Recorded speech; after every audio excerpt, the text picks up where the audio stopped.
السلام علیکم ورحمۃ اللہ وبرکاتہ۔ نحمد و نصلی علی رسولہ الکریم، اما بعد، فاعوذ باللہ من الشیطان الرجیم، بسم اللہ الرحمن الرحیم۔ عزیز سامعین، آج کی اس نادی میں میری تقریر کا عنوان ہے مسلمانوں سنبھل جاؤ۔ اللہ تعالیٰ کا ارشاد ہے، ان اللہ لا یغیر ما بقوم حتی یغیروا ما بانفسہم۔ اللہ تعالیٰ کسی قوم کی حالت اس وقت تک نہیں بدلتا جب تک کہ وہ خود اپنے سے بدلے۔ عزیز سامعین، انسان کی یہ ایک زبردست بھول اور غفلت ہے کہ وہ اس بات کو فراموش کر دیتا ہے کہ ایک ایسا دن آنے والا ہے جب تمام امت جمع ہوں گی اور دربار خداوندی میں اس کی نعمتوں کا حساب دیں گی، جس کا نتیجہ نیکی والا ہوگا اسے جنت، اور جس کا نتیجہ برائی والا ہوگا وہ جہنم میں داخل ہوگا۔ یہ تو بس آخرت کا معاملہ ہے، لیکن اس دنیا کی زندگی میں بھی جو واقعات، حادثات اور انقلاب رونما ہوتے ہیں، ان پر بھی ایک ادنا سا غور کیا جائے تو ہم پر ان حقائق کا انکشاف واقع ہوتا ہے کہ آخرت میں ہی نہیں بلکہ اس دنیا میں بھی قوموں کی قسمتوں کا اتار چڑھاؤ، ترقی، تنزلی، عروج و زوال اخلاقی بنیادوں پر ہوتا ہے۔ اللہ تعالیٰ کا ارشاد ہے، اللہ تعالیٰ فرماتا ہے سورہ حدید آیت نمبر 16 میں، کیا ایمان لانے والوں کے لیے ابھی وقت نہیں آئے کہ ان کے دل اللہ کے ذکر سے پگھلے اور اس کے نازل کردہ حق کے سامنے جھکے، اور وہ ان لوگوں کی طرح نہ ہو جائے جنہیں پہلے کتاب دی گئی تھی، پھر ایک لمبی مدت اس پر گزری تو ان کے دل سخت ہو گئے اور آج ان میں اکثر فاسق بنے ہوئے۔ اس آیت کریمہ میں مسلمانوں کو براہ راست خطاب کیا گیا ہے اور متنبہ کیا جا رہا ہے کہ سابقہ لوگوں کی طرح نہ بن جاؤ۔ ان کا مطلب یہ ہے کہ انسان مطیع فرما بردار بن جائے، لیکن یہ کیسے ہو سکتا ہے کہ اللہ کی کتاب ہے جو المناک آزمائشوں اور عذابوں میں مبتلا ہونے کا سبب بن رہی ہے؟ کیا ہم لوگوں میں اپنا شمار کروانا چاہتے ہیں جنہوں نے ہدایت کے بدلے ضلالت خریدی، مغفرت کے بدلے عذاب مول لیا؟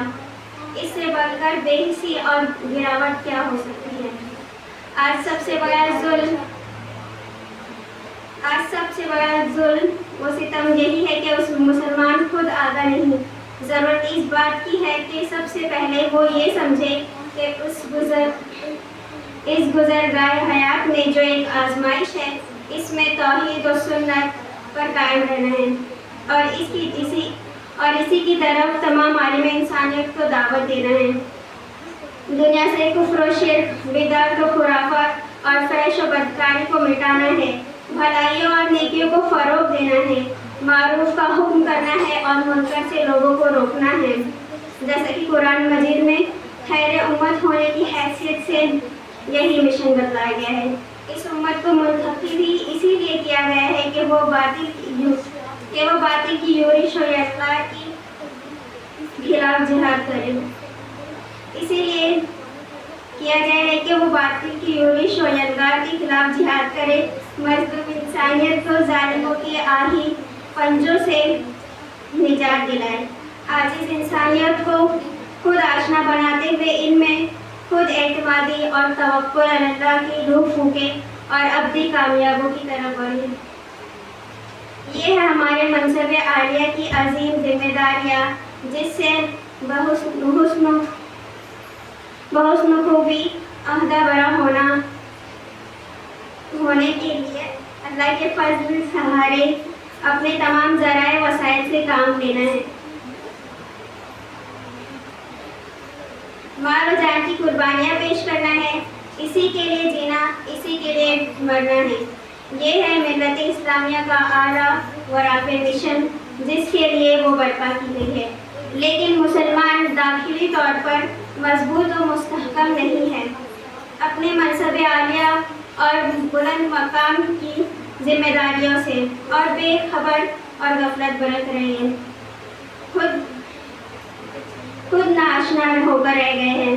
فسق و فجور، شرک و بدعات اور دنیا پرستی، زر پرستی اور آخرت فراموشی میں ایسے آگے نکل گئے ہیں کہ کافرین و منکرین حق اور دشمنان دین میں بھی شرما گئے۔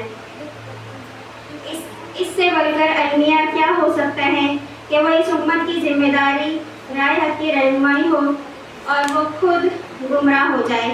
اسی کا نقشہ علامہ اقبال نے کھینچا ہے، وضع میں تم ہو نصارہ تو تمدن میں ہنود، یہ مسلمان ہیں جنہیں دیکھ کے شرما جائے یہود۔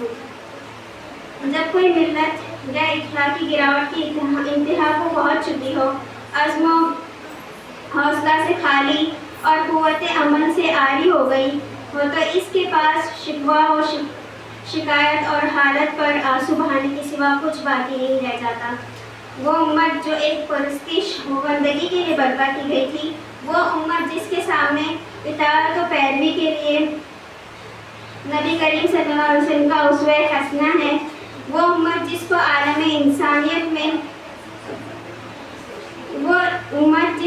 انسانیت کا اپنا حق دلانے کے لیے وجود بخشا گیا ہے، آج وہ اپنے حقوق کی بھیک مانگ رہی ہے۔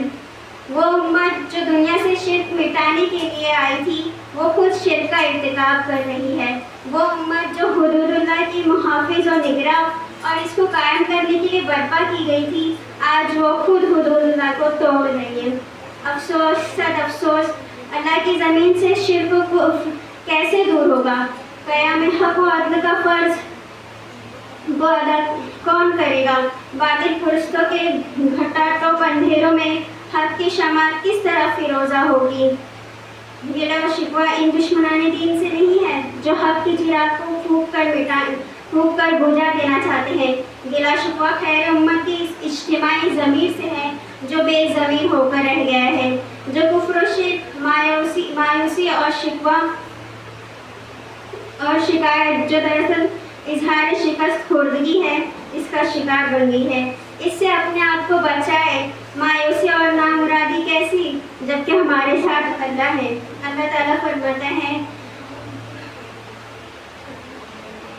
کہہ دو اے میرے بندو، جنہوں نے اپنی جانوں پر زیادتی کی ہے، تم اللہ کی رحمت سے نا امید نہ ہو جاؤ۔ بالیقین اللہ تعالیٰ سارے گناہوں کو بخش دیتا ہے، واقعی وہ بڑی بخشش اور بڑی رحمت والا ہے۔ عزیز سامعین، موجودہ حالت اسی بات کے متقاضی ہے کہ مسلمان ایمان اور یقین کی دولت سے مالا مال ہو، قوت عملی کا مظاہرہ کرے اور خیر امت کی حیثیت سے آگے بڑھ کر امر بالمعروف اور نہی عن المنکر کا فریضہ انجام دے۔ عزیز سامعین، اگر مسلم قوم اس طرح جینے کا عزم کر لے اور رائے حق پر گامزن ہو جائے تو اس کے مٹنے کا کیا سوال ہوگا؟ اس سے اللہ تعالیٰ ہماری مدد بھی فرمائے گا، اور جو لوگ ایسا کریں گے اللہ تعالیٰ کا ساتھ ان کو نصیب ہوگا۔ ارشاد ربانی ہے، والذین جاہدوا فینا لنہدینہم سبلنا وان اللہ لمع المحسنین۔ اور جو لوگ ہماری راہ میں مشکلیں برداشت کرتے ہیں، ہم انہیں اپنی راہ ضرور دکھائیں گے۔ یقیناً اللہ تعالیٰ نیکوں کے ساتھ ہے۔ اللہ تعالیٰ سے دعا ہے کہ وہ ہماری اصلاح فرمائے اور ذمہ داریوں کو ادا کرنے کی قوت بخشے۔